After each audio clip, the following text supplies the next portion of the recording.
Shalom, Koholoi, Yahweh, Ba'ashem, Yahushai, Ba'ashem, Wakar, Kodash. And I want to give double honor to the Apostle Great Millstone who will well, and salutation and honor to all you Agam out there that are laboring and that are doing the work in faithful and in truth.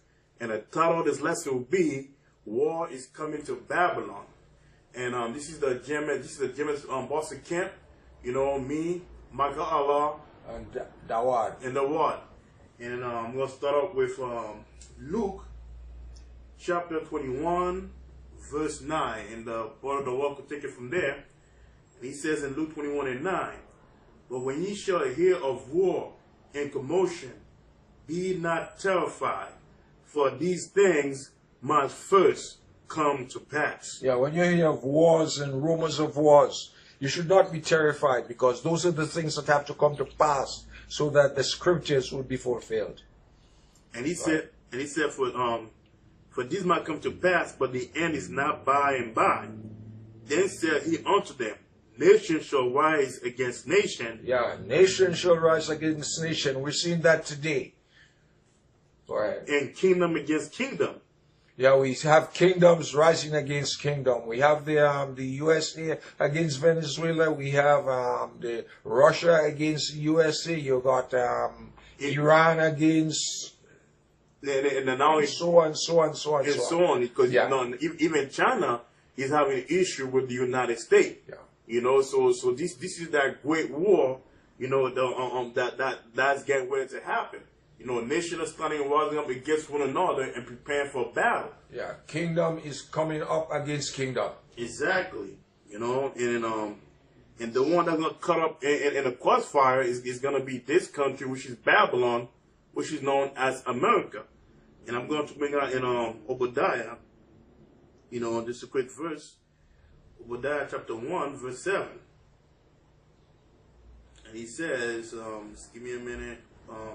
I look for it.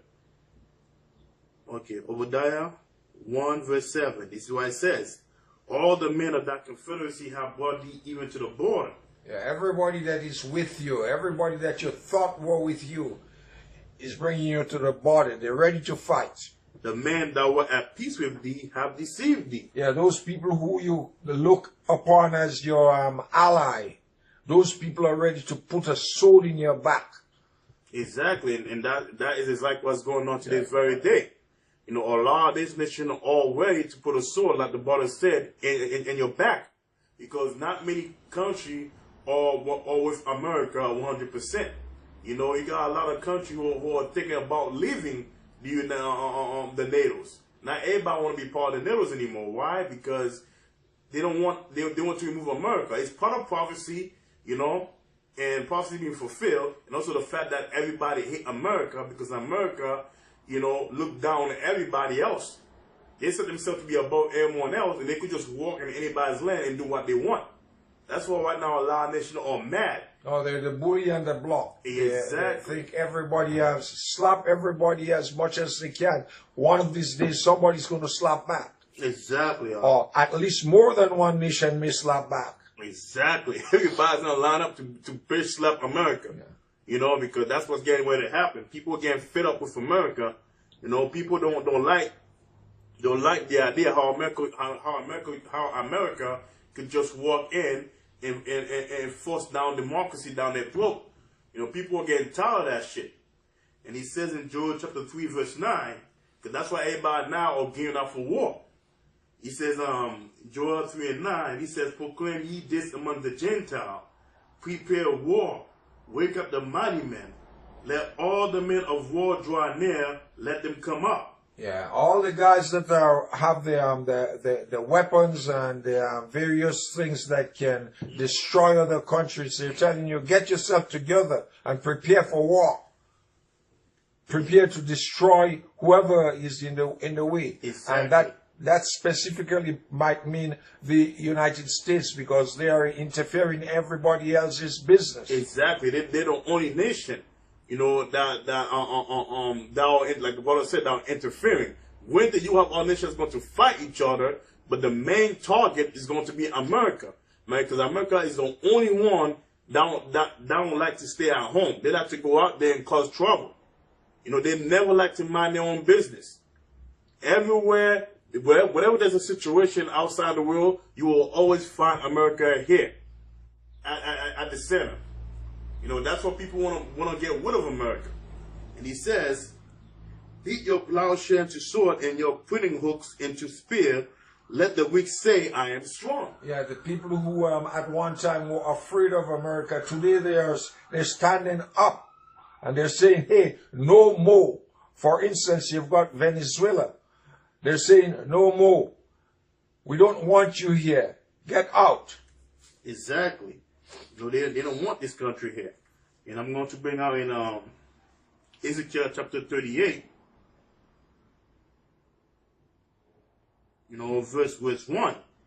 And he says, and the word of the Lord, actually, before I bring out Ezekiel, let me bring out Isaiah chapter 47. Isaiah chapter 47, verse 1. And he says, come down and sit in the dust, O virgin daughter of Babylon. Sit on the ground, there is no throne. Yeah, America is called the virgin daughter of Babylon because no great invasion has taken this country. Nobody has touched her militarily. That's why she is the virgin daughter of Babylon. But she's going to be touched. Exactly. She would be touched. Exactly. Her virginity would be taken. Exactly. By a nuclear missile. And he says, come down and sit in the dust, O virgin daughter of Babylon. Sit on the ground, there is no throne, or daughter of Chaldeans, for thou shalt no more be called tender and delicate. Yeah. When the missiles hit, you would no more be called tender and delicate. Fire would be burning you. You know, and he says, sit down silent and get thee into darkness, O daughter of the Chaldean, for thou shalt no more be called the lady of kingdom. Yeah. You will no more be called the lady of kingdoms. You will not be able to go around treating everybody as though they are a nail, pounding them to the ground. Exactly. America is considered the hammer of the earth. You will no longer be the hammer. In fact, somebody would be looking at you as a nail instead. Exactly. You know, and Warsaw is going to be the main driving force that's going to lead all the other nations to battle against America. You know, and that's what's getting ready to happen. Yeah, the scriptures say that Russia will be a god to the nations. In fact, I'm on it right now in Ezekiel chapter 38, verse 1. And he says, and the word of the Lord came unto me, saying, Son of man, set thy face against God, the land of Magog, the chief prince of Meshach and Tubal, and prophesy against him, and say, Thus says the Lord power, behold, I am against thee, O God, the chief prince of Meshach and Tubal. Because meaning that when he's against in the scripture, it means that he's with. He's standing with you. He's standing with Gog and Magog. And in that hook, you know, basically the Most High had dropped them back because at one point, Warsaw was in a sleeping state. You know, they wasn't really empowered. But now the Most High had bring it back into power, had bring their military back again. You know, and that started and I believe in 2008, when they were marching down on the street parading, and the military might showing the whole world, telling the whole world that they're back. You know, and that's a sign of the prophecy. They're no more the socialist republic. They're now Russia. Exactly. He says now, now turn thee back and put hooks into thy jaw, and now bring thee forth in all thy army, horses and horsemen, all of them with clothed with all sort of armor, even a great company with buckler and shield, all of them with handling sword. So let's talk about all the military, the army, the navy, you know, or all the might of the army of Warsaw coming back into power again. You know, and he says, Persia, Ethiopia. Yeah, Persia, that's Iran. And Iran is today, every time you turn, it's in the news. And the scripture talks specifically about Iran as being one of the powers that would be against that would be in power at the time of the end, when the nuclear holocaust would hit the rest of the world. Exactly. Because he says Persia, Ethiopia, and Libya with them, and all of them with shield and helmet, all of them. Meaning that it's not just going to be Persia, Ethiopia, and Libya, but all the other nations are going to side it with Russia. Like I said before, Russia is going to be the main driving force that's going to lead all the other nations to attack America. You know? All of them with shield and helmet. So all them armies, it's going to be one big coalition army against the United States of America. Everybody's going to turn their back against the U.S. to attack this U.S. Even America's own ally, Britain. You think Britain's going to help America on that day? Hell no. No, Britain's going to also turn their back against America too. Because they're going to choose the sides of Russia. America is in big trouble. And war is coming here very soon. And you people is not realizing it. You're not waking up to the fact that your country, America, which is Babylon, is doomed. And let me bring out in 2nd Ezra, you know, because they built that missile, you know, and in fact, because people like to say that people like to say that the missile, the nuclear, is not going to be used a second time again. Yeah, there isn't any weapon that man has built that he has not used. Anytime man has built a weapon, he has used it. So the ICBM is no exception. It surely will be used. Believe me, there's a reason why it was created. You know, in fact, I'm going to bring it out in Isaiah 54:16. He said, "Behold, I have created the smith that bloweth the coal in the fire, and that bringeth forth an instrument for his work." Yeah, the instrument for destruction. And I have created the waster to destroy. So you see, because that's the whole purpose. Because what's the modern day smith today? The modern day smith are the scientists. Are the scientists. You know, and the weapons that the weapons that they are building are the nuclear weapons, the submarines, aircraft, all of that. All of that, you know, is part of the whole story. Exactly. But that ultimate weapon is that nuclear missile, and they're building that missile for a purpose to be used again. You know, because they didn't build that nuclear missile just to sit there in a silo as a decoration. You know, it's going to be launched. You people don't believe it. You people don't believe it's not going to happen, but there's going to be a nuclear war. There's going to be a nuclear Third World War, and it's coming soon, you know, sooner than you think. In your backyard. Yeah, in a backyard close to you. Close to you. Exactly. And then I'm going to bring out 2nd Ezra, chapter 16. I believe it was 16. Yeah, 16. Because they're going to shoot that missile. If they're an atomic bomb, because only a fool would think that the missile is not going to be used. You know, again. And he says 2nd Ezra, chapter 16, verse 14. In fact, let me start at 13. And he says, "For strong is his right hand that bendeth the bow." Yeah, whoever it is that has built the weapon, those are strong men who bend the bow.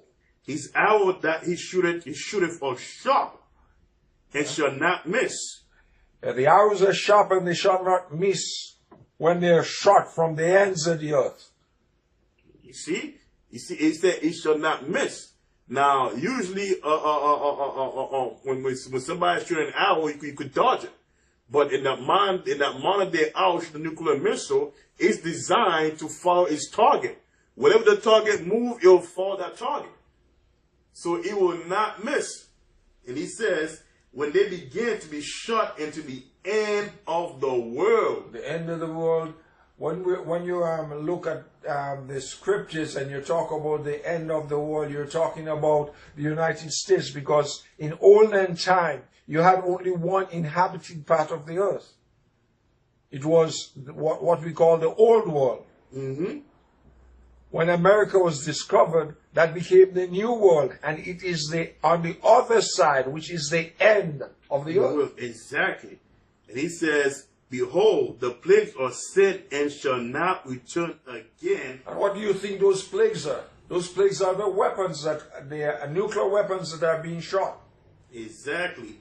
Until they come upon the earth. Yeah, so they would shoot them from one side of the earth. They would go up into the atmosphere and come down on the other side.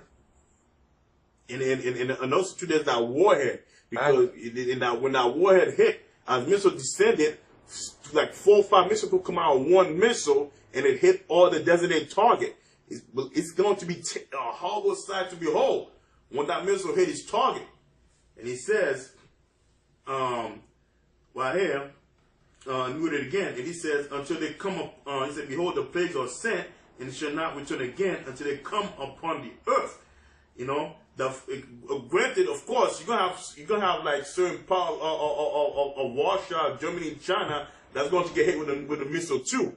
But that main nation, that main country that's going to get blasted off the map by that nuclear missile is America. You know, you could dig a bunker 6 or 10 feet below the earth. You still gonna get hit by that missile. And he says the fire is kindled and shall not be put out till it consume the foundation of the earth. Yeah. This type of a fire, the fire truck would not be able to put it out. It will have to burn and consume itself before it can go out. Exactly. Nothing could quench that fire, you know.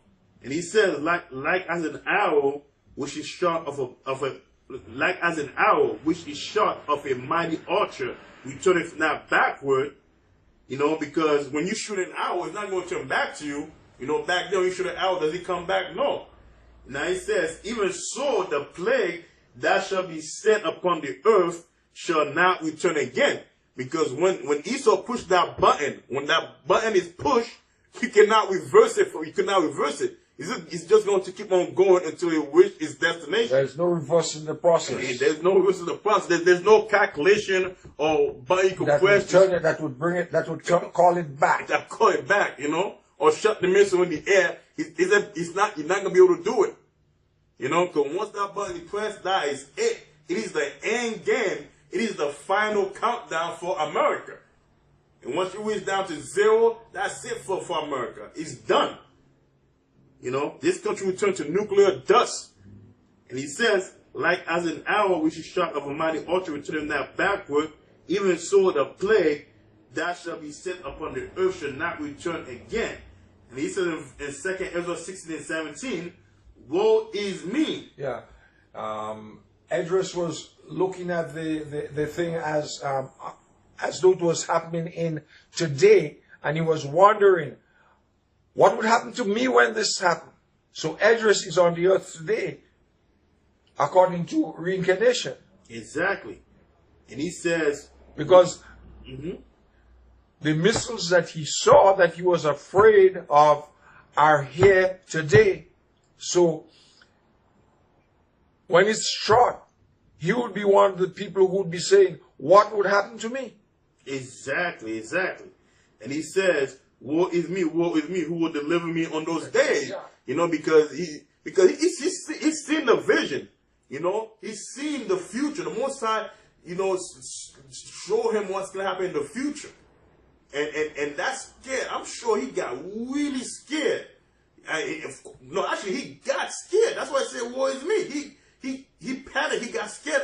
No, now, think about it. It'll say, woe is me, who will deliver me on those days. Now, how are we going to feel when that time comes? The thing that we're about to see that's going to happen here on this earth. Think about how scary it's going to be. That's why I said in the scripture that even the righteous will scarcely be saved. That's how bad it's going to get here in America. Esdras was afraid. And he is here on earth today. And because the missiles are here, therefore, the vision that he saw has come true. And he is looking for deliverance today, just as we are looking for deliverance today. That's right. Because believe me when I say there's going to be a great deliverance, but only those that remain faithful to Yahweh Yahushua, that have endured until the end. You know, but many of you just out there and are going to die. You're going to take the death of the heathen.